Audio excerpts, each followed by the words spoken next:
So students, let's discuss now about the menstrual cycle. So menstrual cycle में हम basically जो भी female hormones हैं जो कि रिप्रोडक्टिव साइकिल के लिए रिस्पॉन्सिबल है उनके बारे में बात करेंगे. एंड यू नो कि जो मेंस्ट्रुअल साइकिल है मेनली कैसे ऑपरेट होता है by the HPO axis, that is hypothalamus pituitary axis mainly regulate करती है हमारे मेंस्ट्रुअल साइकिल. तो now see in our brain what is gonna happen. So brain में हाइपोथैलेमस एंड पिट्यूटरी प्रेजेंट होता है. सो मेनली फीमेल्स में जो hypothalamus है ना, फीमेल्स में जो हाइपोथैलेमस है, what it will do, it will release one hormone that is gonadotrophin releasing hormone. Now see, this is the hypothalamus. अब ये हाइपोथैलेमस ने क्या करवाया, इसने गोनेडोट्रोफिन रिलीजिंग हार्मोन का सिक्रीशन किया. ठीक है. Now this is the interior and posterior pituitary. This is the anterior and this one is the posterior pituitary. ठीक है. अब ये जो GnRH है, this is what? This is gonadotrophin releasing hormone. अब इसका रिलीज हुआ कहाँ से? हाइपोथैलेमस से. कैसे मैनर में होगा? This will release in the pulsatile manner. Pulsatile manner में रिलीज होगा और ये आगे जाके पिट्यूटरी पे एक्ट करेगा. This will act on the pituitary. When it acts on the pituitary, it will leads to the release of two hormones. One is the FSH. This is what? This is the follicle stimulating hormone. Stimulating hormone. Follicle.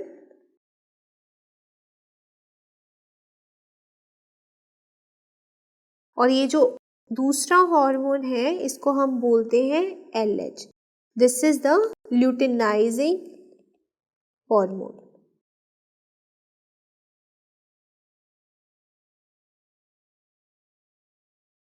This is the luteinizing hormone.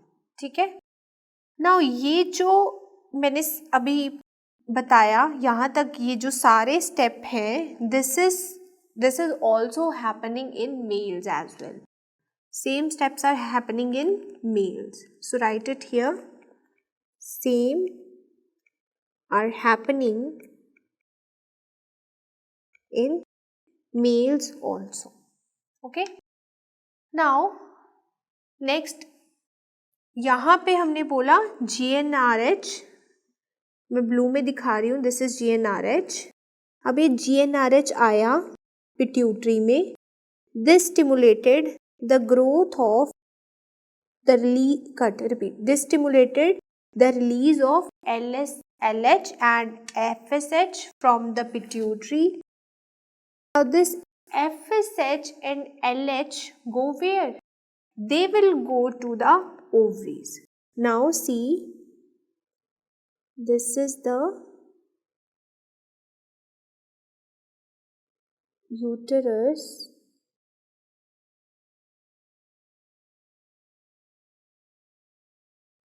This is the uterus.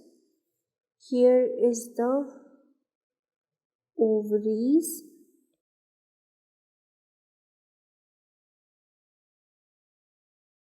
Okay. अब ये hormone जो हैं ये आएंगे और ये ovary में कैसे एंटर होंगे? हमारी जो ओवरी होती है ना, इसमें छोटी छोटी ब्लड वेसल्स प्रेजेंट होती हैं. It generally has small blood vessels. अब just zoom the structure of this ovary. I'm just zooming the structure. So basically this is the ovary. अब हमने बोला ओवरी में क्या होता है, छोटी छोटी ब्लड वेसल्स होती हैं। Now from these blood vessels the hormone will enters to the ovary. ये FSH है, now it enters to the ovary, ठीक है। अब आपको पता है कि जो हमारी ओवरी होती है इसमें छोटे छोटे फॉलिकल्स होते हैं। This contain what, small small follicles are present in the ovary, ठीक है। अब ये जो छोटे छोटे फॉलिकल्स है ना, इनमें से कुछ फॉलिकल्स सिलेक्ट होंगे, वो क्या बनेंगे, mature follicles, and out of those mature follicles the main follicle will form and though that main follicle will ovulate, ठीक है। now just think, एक फीमेल आई है आपके पास, उसका अभी अभी menstrual cycle क्या हुआ, एंड हुआ है, ठीक है।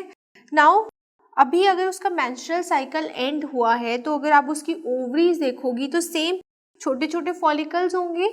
अब यही फॉलिकल्स बनाएंगे एक मैच्योर, कुछ mature follicles, and out of these mature, or you can say the primordial follicles, one primary follicle will form and this primary follicle will leads to the formation of the secondary follicle, ठीक है।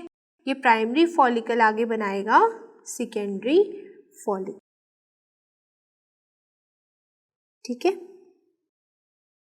Now जो menstrual cycle होता है उसके दो phases होते हैं। Before that we will discuss about the hormone concentration that comes from the brain by looking at this diagram, ठीक है। नाउ सी दिस डायग्राम,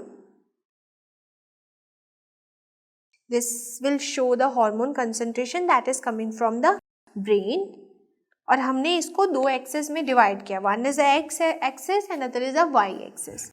एक एक्सेस पे हम इस पे will see the hormone level and the second axis is showing the duration, second axis is showing the duration of the cycle.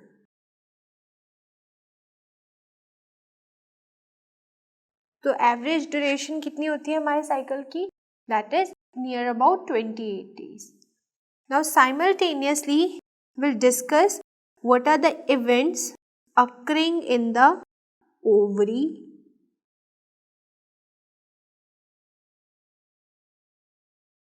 this is the ovary, and same at the same time we'll see the hormone concentration graph of what, of our ovaries, okay। so इसको भी हम hormone concentration and duration के according divide करेंगे दो access पे,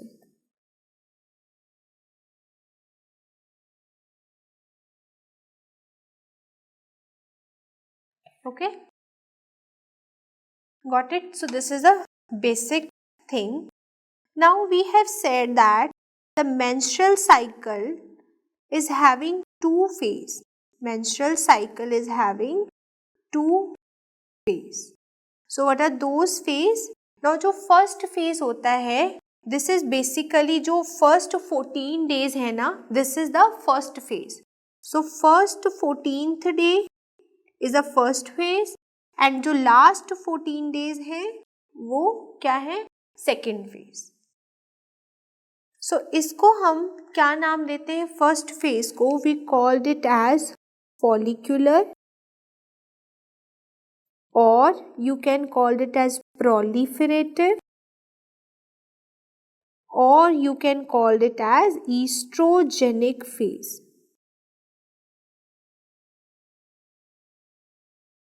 okay, whereas ये जो second phase होता है मेंस्ट्रुअल साइकिल का, we called it as luteal और secretory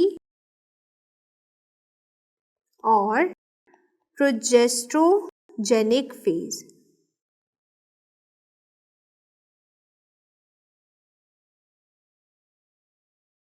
Got it? So follicular और proliferative और estrogenic phase और luteal को we call luteal secretory और progesterogenic phase. ठीक है? So from 0 to 14, this is what? This is the follicular phase. So write it here.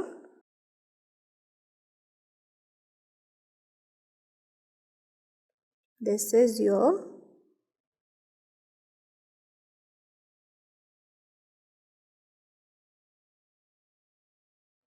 follicular phase and ये जो second phase है, this second phase is your what? This is your luteal phase. Okay? Now initially क्या होता है, GnRH release होता है, gonadotrophin hormone release होगा hypothalamus से। अब होना क्या चाहिए था, जब GnRH का रिलीज हुआ ना, तो बेसिकली पिट्यूटरी में FSH और LH बढ़ेगा, हमने बोला था। सो बेसिकली FSH और LH का लेवल राइज होना चाहिए था, बट यहाँ पे क्या हो रहा है, instead of rising in FSH and LH level, यहाँ पे क्या हो रहा है कि जो FSH है उसका लेवल पहले तो राइज करे, यू विल सी कि उसका लेवल थोड़ा राइज करेगा, but then there will be rise initially, then slowly it is falling, so it is slowly dropping. And if we talk about the LH level, so the level of LH will be steady, so steady levels of LH will be there. Now why this happens, we'll discuss later on. First let's go on the ovaries. Now ovaries में here FSH is the initial hormone. क्यों? Because ये एक तो follicular phase है and हमें पता है कि जो फॉलिकुलर की मैच्योरेशन के लिए हमें कौन सा हार्मोन चाहिए, FSH. So in ovaries if they ask you initial hormone क्या है,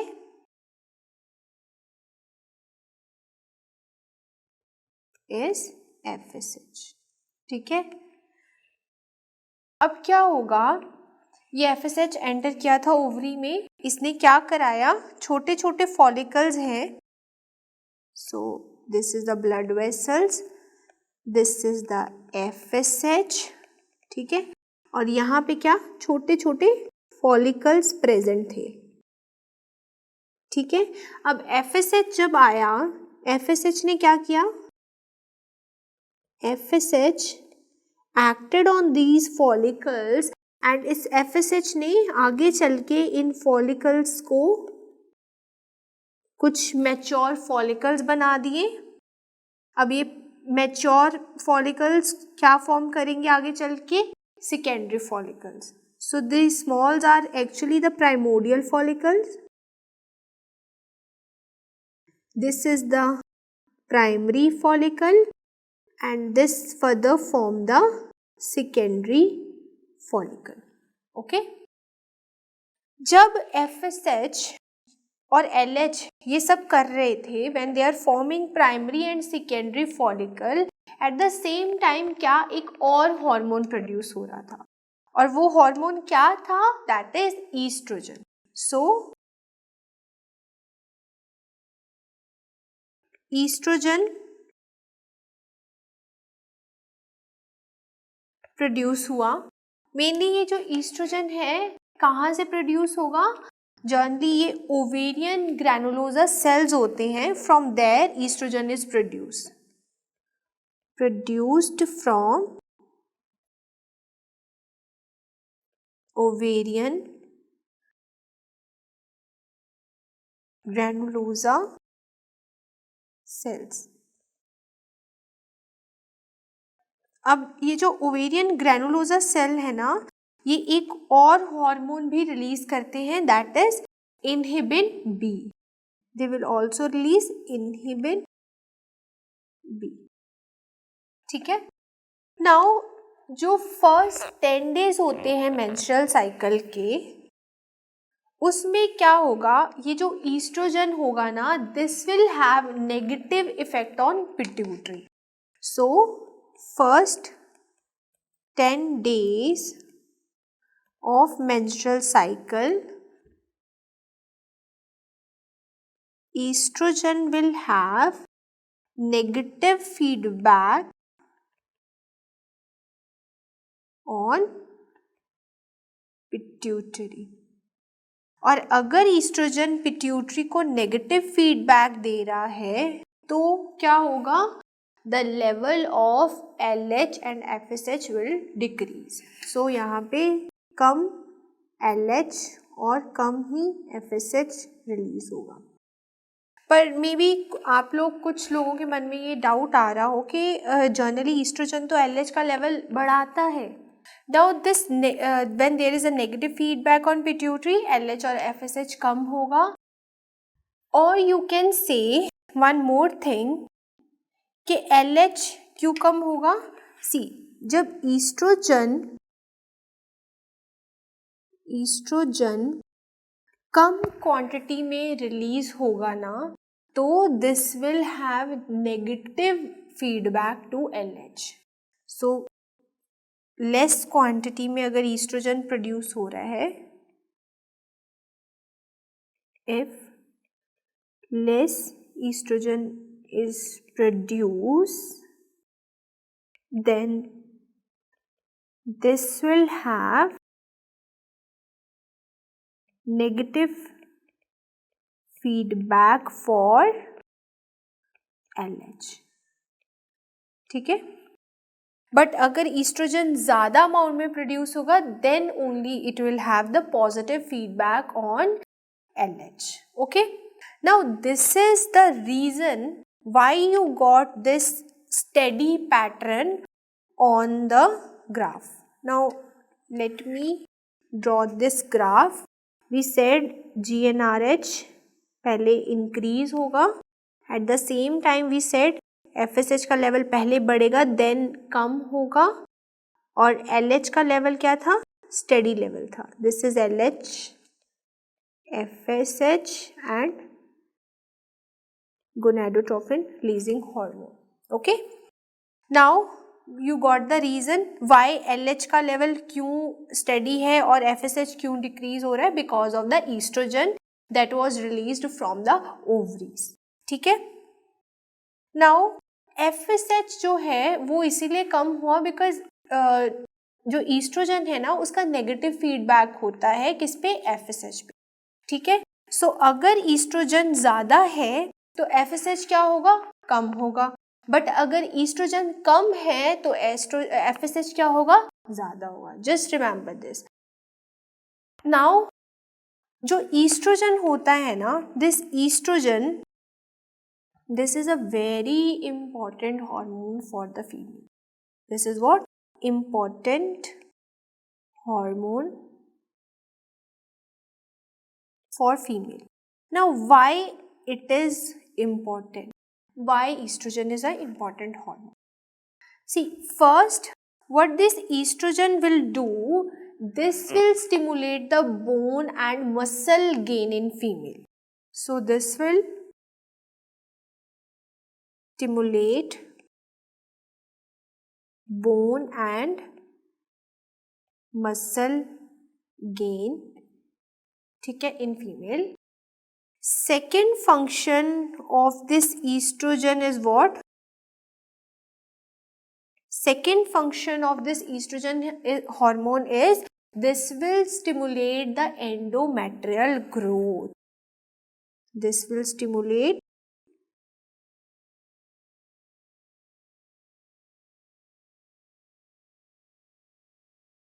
endometrial growth.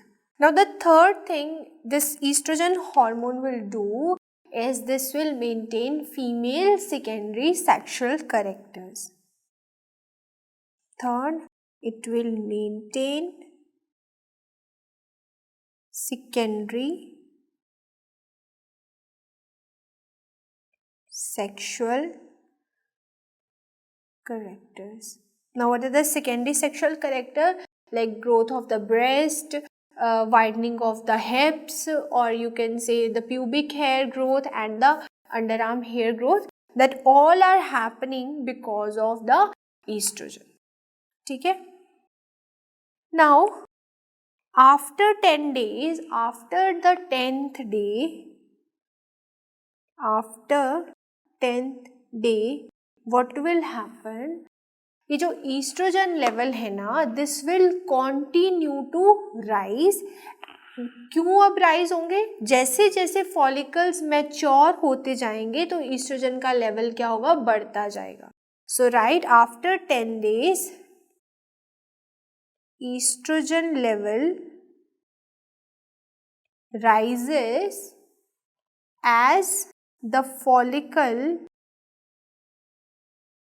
matures in ovary. Okay. Now after 10 day ये जो estrogen है ये ज़्यादा हो जाएगा तो this will give a positive feedback to what? To LH. We have already discussed, अगर estrogen कम क्वांटिटी में रिलीज होगा तो LH को इनहिबिट करेगा, अगर ज़्यादा क्वांटिटी में रिलीज हुआ तो ये LH को स्टिमुलेट करेगा. तो यहाँ पे इसने क्या किया? ज़्यादा क्वांटिटी में रिलीज हो रहा है तो ये LH को स्टिमुलेट करेगा. ठीक है. Now they can ask you question here, like what is the minimum estradiol required for LH surge? So minimum estradiol, we'll discuss why I wrote estradiol here. Estradiol for LH surge, so कितना होना चाहिए? That is 200 picogram per ml. 200 picogram per ml. Now ये जो estrogen level कब तक raise होना चाहिए? That is for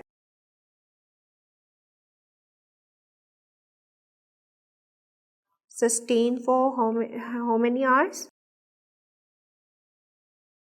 48 hours. For 48 hours it should be sustained for ovulation. Now हमने बोला यहाँ पे क्या हुआ? LH का लेवल बढ़ गया. And the rising of this LH level we called it as LH surge. ठीक है. तो इसको हम क्या कहते हैं? LH surge.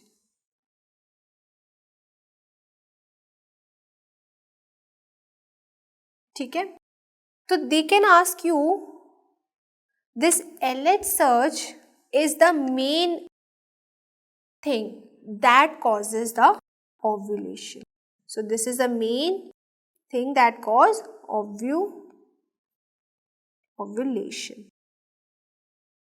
Now they can ask you a duration कि LH surge ovulation के कितने टाइम पहले होगा. So generally this occur at 36 hours before ovulation. And at the same time they can ask you one more question. What is that question? LH peak ovulation से कब होगा? So LH peak will occur before 10 to 12 hours of ovulation. ठीक है. This will occur at 10 to 12 hours before ovulation. Okay. Now what is this LH peak? This is the minimum amount of LH required for ovulation. So minimum level of LH required for ovulation. और ये कितना होता है? It is around 75 nanograms per ml. Okay. Now LH surge हुआ, ovulation हुई, ovulation के बाद क्या होगा? ये जो LH का लेवल है दिस विल स्टार्ट ड्रॉपिंग, ठीक है, और उसके बाद क्या होगा? GnRH जो गोनेडोट्रोपिन रिलीजिंग हार्मोन है इसका लेवल भी ड्रॉप कर जाएगा, और जो FSH है, ठीक है, इसका लेवल क्या रहेगा? लिटिल बिट स्पाइक आपको देखने को मिलेगी. Will have this FSH will have small spike.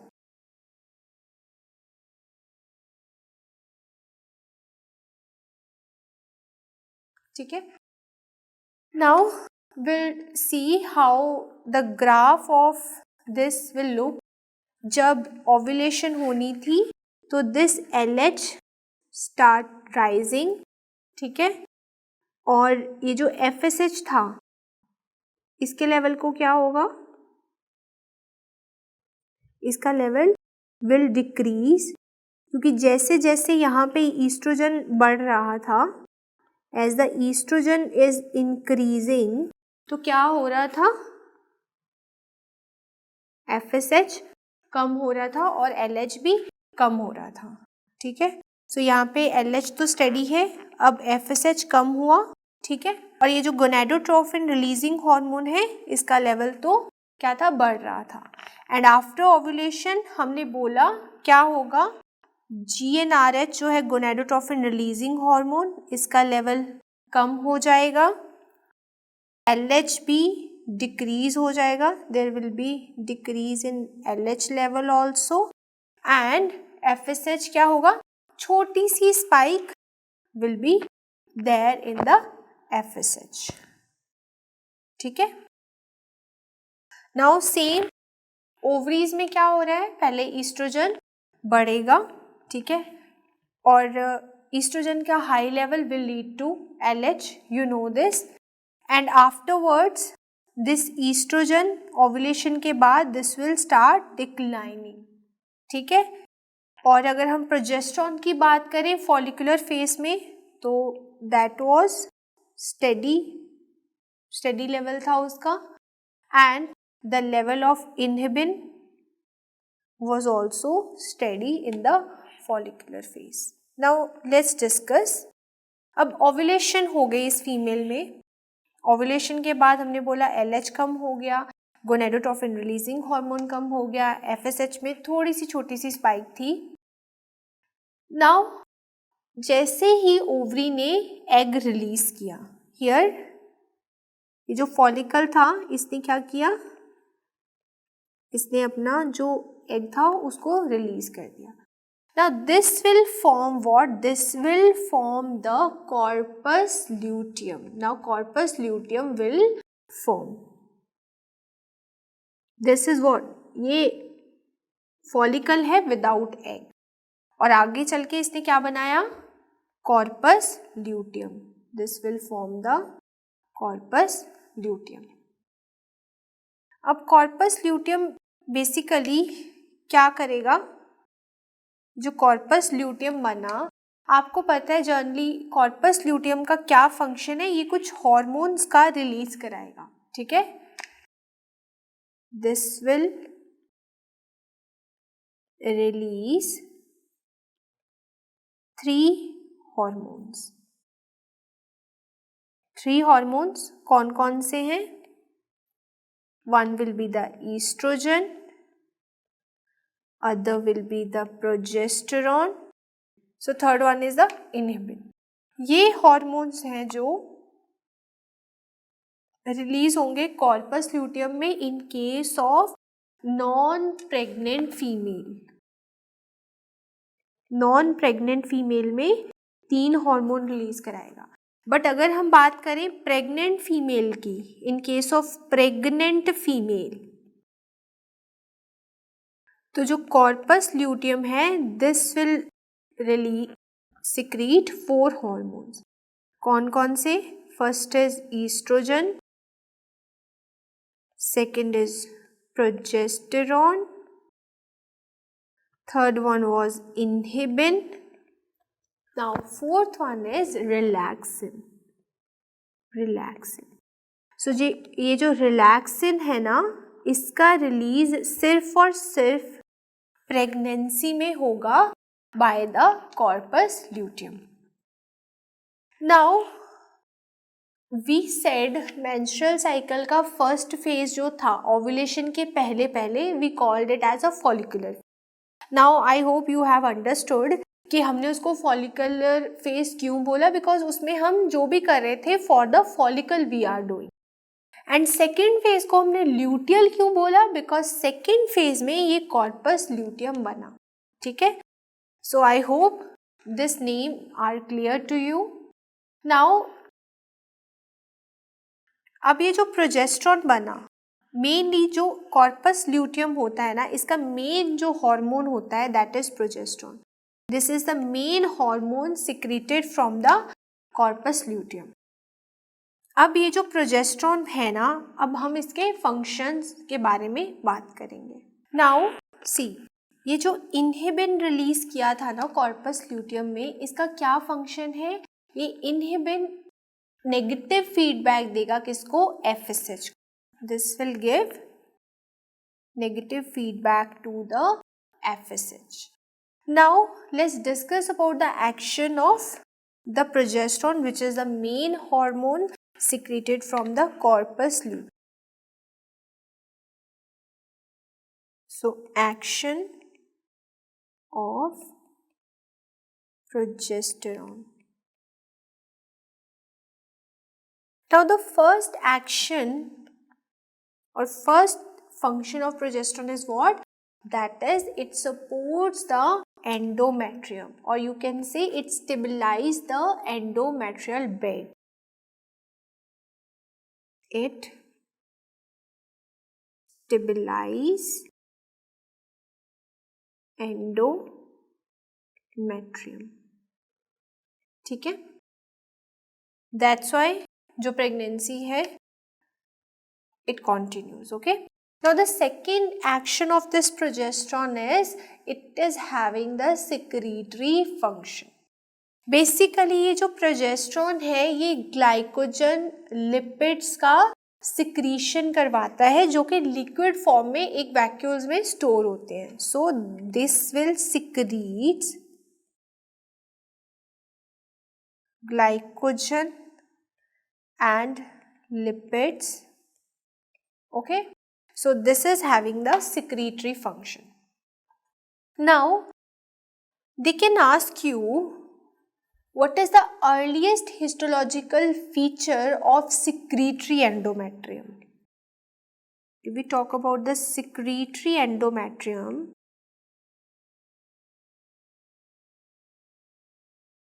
so what is the earliest feature, histopathological feature?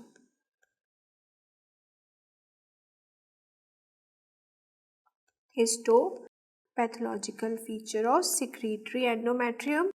So what is your answer?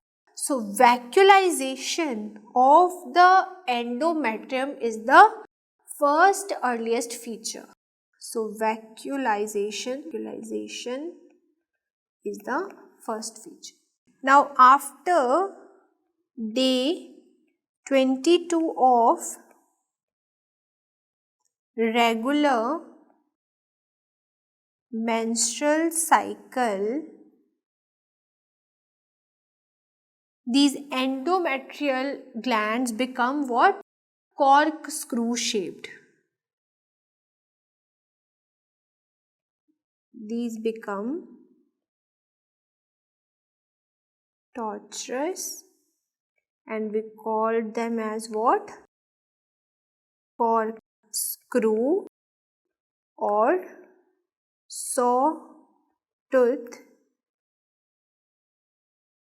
endometrial glands. Got it? Now the third function of the progesterone is what? Third is it will do vasodilation. This is the third function, that is vasodilation. Okay. Now generally ये जो corpus luteum होता है एक certain time तक होता है, ठीक है. उसके बाद this corpus luteum will regress and it form one structure that is corpus albicans. But जितने टाइम के लिए कॉर्पस ल्यूटियम रहेगा, ये क्यों रहेगा? उसका रीजन क्या है? This corpus luteum is generally supported by the luteinizing hormone. So right, corpus luteum is supported by what? By LH. But अगर हम प्रेग्नेंट फीमेल में बात करें तो इन case of pregnant female this corpus luteum is supported by HCG. So in case of pregnant female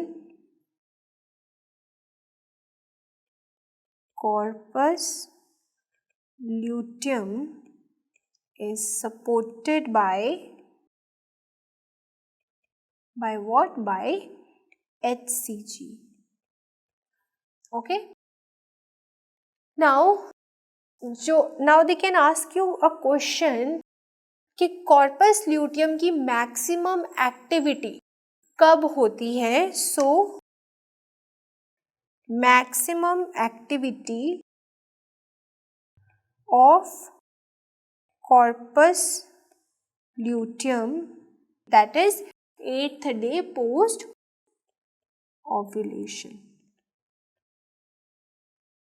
And if they ask you the level of progesterone is maximum on which day? So maximum level of progesterone कब होंगे? अगर corpus luteum की activity सबसे ज़्यादा 8th day पे है तो corpus luteum का मेन हार्मोन क्या है? प्रोजेस्टेरॉन.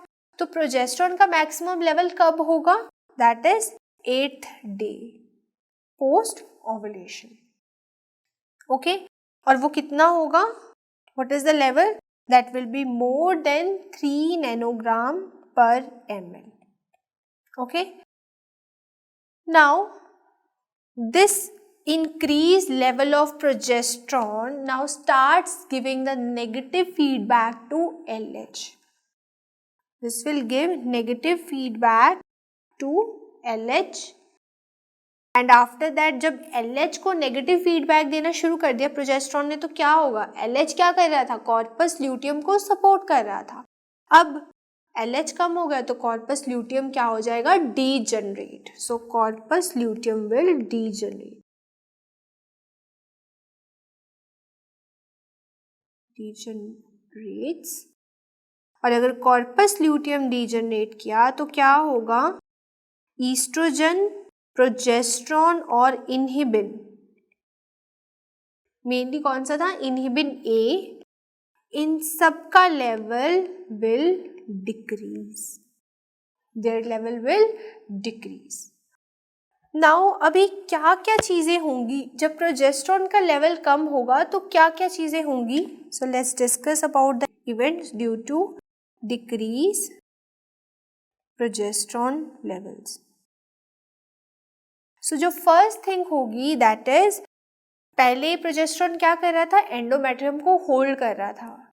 बट नाउ जैसे प्रोजेस्टेरॉन कम हुआ तो एंडोमेट्रियम को होल्ड नहीं कर पाएगा. सो that not able to stabilize the endometrium.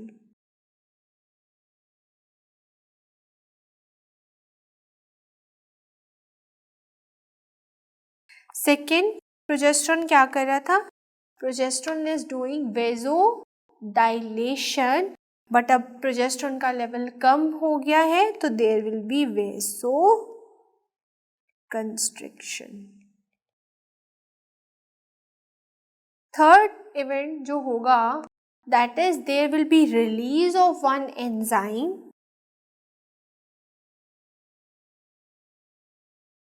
Of enzyme, और क्या नाम है उस एंजाइम का? That is metalloproteinase. Metalloproteinase enzyme.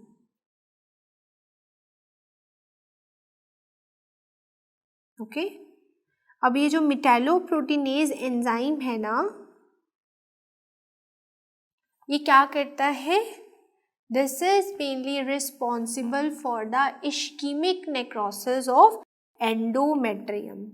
इसकी वजह से क्या हो जाएगी? एंडोमेट्रियम की नेक्रोसिस हो जाएगी। There will be ischaemic necrosis of endometrium. अब जब एंडोमेट्रियम की नेक्रोसिस हो जाएगी तो क्या होगा? There will be endometrial shedding. Now endometrial shedding जब होगी, ऑब्वियसली एंडोमेट्रियम क्या है? सॉलिड फॉर्म में होती है, तो यहाँ पे फिब्रिनोलाइसिस होगी एंडोमेट्रियम की, देन द ब्लड लिक्विड में this will come out. So fibrinolysis occur and there will be blood from the vagina। ठीक है, और ये जो ब्लड होगा, ये कौन सा ब्लड होगा? This blood is the arterial blood. Okay, now ये जो एंडोमेट्रियल की शेडिंग है, ये कैसे होगी? ये जो मेंस्ट्रुअल ब्लड है या एंडोमेट्रियल की शेडिंग होगी by the myometrial contractions and endometrial prostaglandins. So this shedding, this expulsion is because of myometrial contractions plus endometrial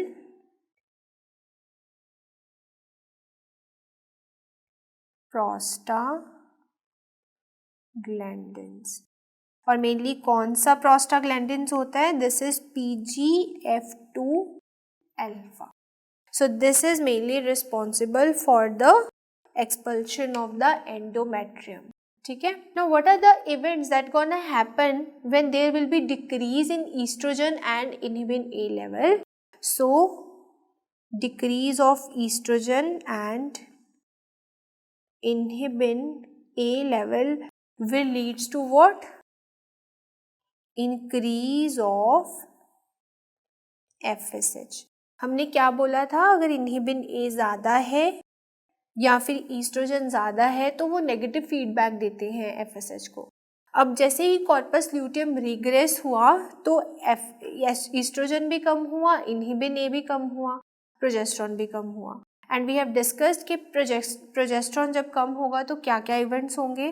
तो ऐसे ही जब ईस्ट्रोजन और इनहिबिन ए कम होगा तो क्या होगा कि एफएसएच का लेवल अब बढ़ना शुरू हो जाएगा और ये एफएसएच जाके अगेन फॉलिकल्स पे एक्ट करेगा और नेक्स्ट मेंस्ट्रुअल साइकिल की प्रिपरेशन शुरू हो जाएगी। ठीक है, नाउ सी ईस्ट्रोजन की फर्दर 4 टाइप्स होती हैं। ठीक है, जो नेचुरल ईस्ट्रोजन है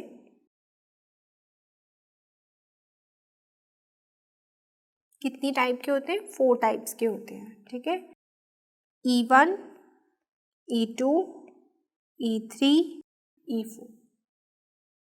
ये जो E1 होता है ना, this is called as oestrone. Second E2 is called as estradiol. E3 is called as estradiol. And E4 is called as what? Estertetrol.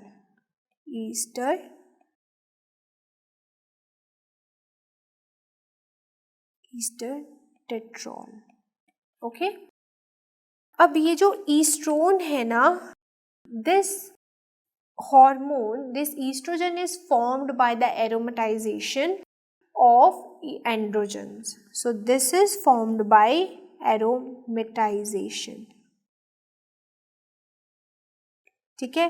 एरोमेटेज androgen पे एक्ट करेगा और जो ईस्ट्रोजन बनेगा that will be E1 estrogen. Now ये जो estradiol है ना, this is the main reproductive estrogen, this is a main hormone in the reproductive age. So write it here, main reproductive hormone, okay. चाहे वो हम pregnant की बात करें चाहे वो नॉन प्रेग्नेंट की, तो जो मेन हार्मोन है that is E2, non pregnant और प्रेग्नेंट दोनों में ही। So just highlight this point.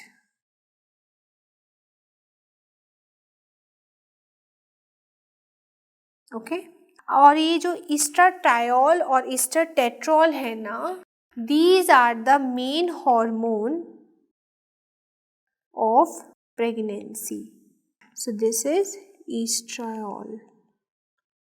So this is a main hormone of pregnancy because why it is, these are the main hormones, these are secreted from the placenta. So only release during pregnancy. Okay, that's why they are the main hormones of pregnancy. Now if they talk about the potency of the estrogen hormone, so most potent कौन सा होगा out of all these four? Most potent will be E2 followed by E1 followed by E3 followed by E4. So this is the potency sequence of the estrogen. Now when the corpus luteum degenerates,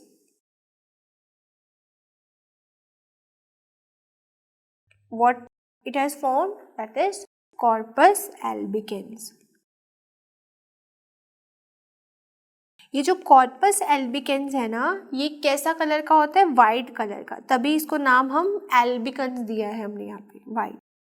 और जो corpus luteum है ये कौन से colour का होता है? It is yellow in colour, this is yellow in colour.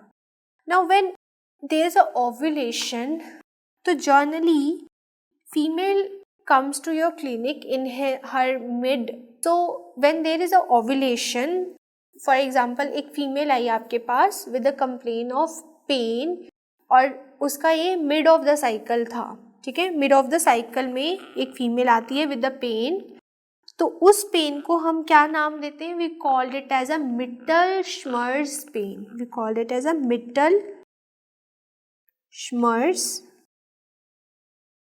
pain, okay. Mittelschmerz pain कब होगी? These are the ovulatory pain और mid cycle pain, we called it as mid cycle pain, ठीक है। क्यों होती है? Due to ovulation. सी, अब जैसे this is the uterus, this is the fallopian tube, ठीक है, ये है ओवरीज। अब जैसे ही ओव्यूलेशन हुई है ना, जब यहाँ पे ओव्यूलेशन होती है फ्रॉम द ओवरीज, तो क्या होता है, कई बार कुछ ब्लड यहाँ से travel and this will start accumulating in the pouch of Douglas.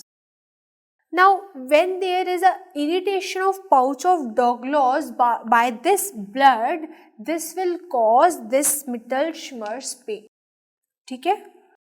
और जब इसमें आप USG करोगे तो obviously there is no pathology, तो इट विल बी नॉर्मल। तो मैनेजमेंट कैसे करेंगे? Management by reassure, you just reassure the patient. So reassurance is the main treatment for this female, okay.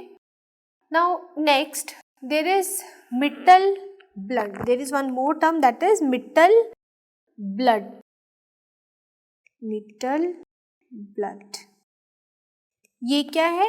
This is the mid cycle spotting. So during ovulation Female also complain of spotting, so we called it as middle blood. Mid-cycle spotting. Okay, ये भी क्यों होती है? Due to ovulation. USG कैसी होगी? Normal होगी और management same. You will reassure the patient. So reassurance is the main treatment in this case. Now there is one syndrome, that is the premenstrual syndrome.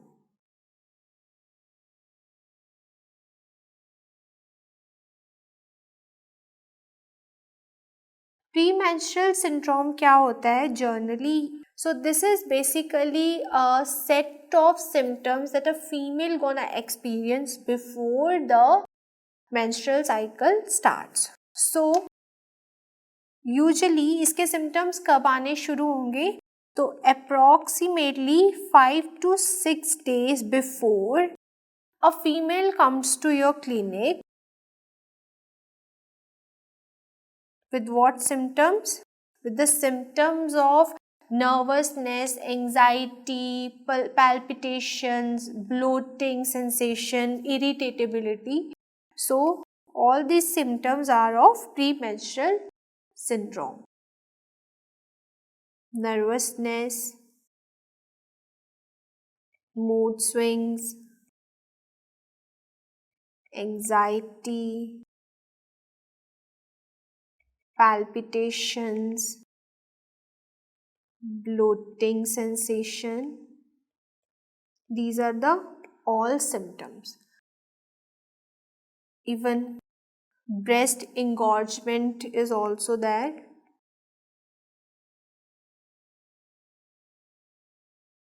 Okay, so these are all symptoms of premenstrual syndrome. अब यहाँ पे most common cause क्या है इस syndrome का? What is the most common cause? So basically idiopathic है ये, इसका कोई particular cause नहीं है, but this is also due to decreased serotonin levels.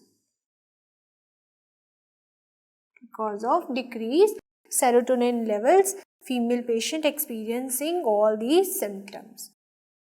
Now how you gonna manage? So for management you can give SSRI, that is what? Fluoxetine.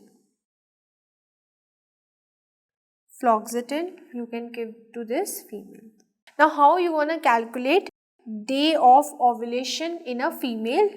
So to calculate day of ovulation, you have to minus 14 days from the cycle length. So cycle length minus 14 days is equal to day of ovulation. ठीक है? Now just see the example. For example, एक female का total cycle length is 28 days. हम mean value जो है 28 days ले रहे हैं. 28 days.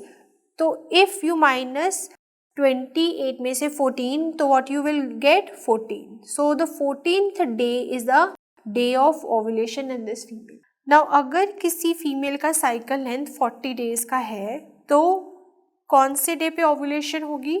तो minus 14. So it is approximately on the day what? 26. 26th day is a day of ovulation in this female. Now normal cycle length की अगर हम बात करें, what is the normal cycle length? So normally जो old concept की अगर बात करें, तो old concept के according cycle length should be 21 to 35 days.